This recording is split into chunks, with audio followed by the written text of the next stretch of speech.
Hello everyone, pipitas po tayo ng lemongrass sa aking tanim doon sa rooftop sa isang basag na malaking palangga na mga kaibigan. So kung masipag tayo magtanim, din na natin kailangan bumili mga kaibigan. Nasa paligid-ligid lang ang ating mga ingredients sa ating iluluto. So luluto tayo ngayon ng nilagang chicken feet or adidas. Masarap po yan mga kaibigan, lalo na kung malamig ang panahon at umuulan-ulan. Ang sarap humigop po ng sabaw mga kaibigan. So lalagyan po natin yan ng tanlad. At ito naman po ay lalagyan natin ng saluyot, or kung tawagin sa English ay jute leaves, also known as saluyot juice malo or jute malo. Is an amazing superfood that has a lot of powerful health benefits. So napakarami po ng bitamina na makukuha natin mga kaibigan dito sa saluyot or jute leaves kung tawagin sa English.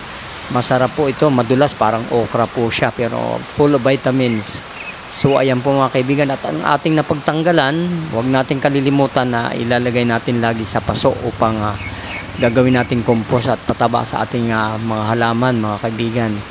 Yan, lalagay natin dyan, tapos lalagyan natin ng lupa. Alternate lagi, pagkalagay ng mga nabubulok na gulay, lalagyan natin ng lupa. So after a couple of weeks, pwede na natin gamitin yun mga kaibigan, fertilizer. So ayan na po mga kaibigan, pinakuluan na po natin ang adidas or chicken feet. At nilagyan natin ng tanlad. Sandali lamang po yan mga kaibigan, ilang minuto lang, mga 30 minutes, malambot na po siya.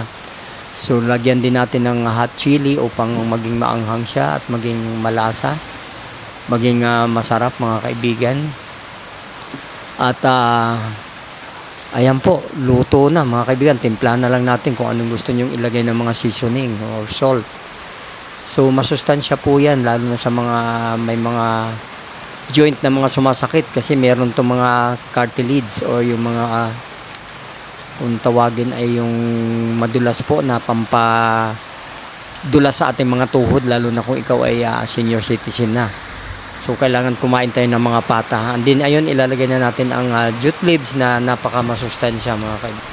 Alam nyo po, ang jute leaves ay it helps control blood pressure, cholesterol, build up diabetes, and prevents cardiac diseases. So pati sa diabetes po, nagpapababa po ng sugar. This is due to its high fiber content. Saluyot can help prevent and its use in treating certain cancers because of antioxidant and anti-inflammatory properties.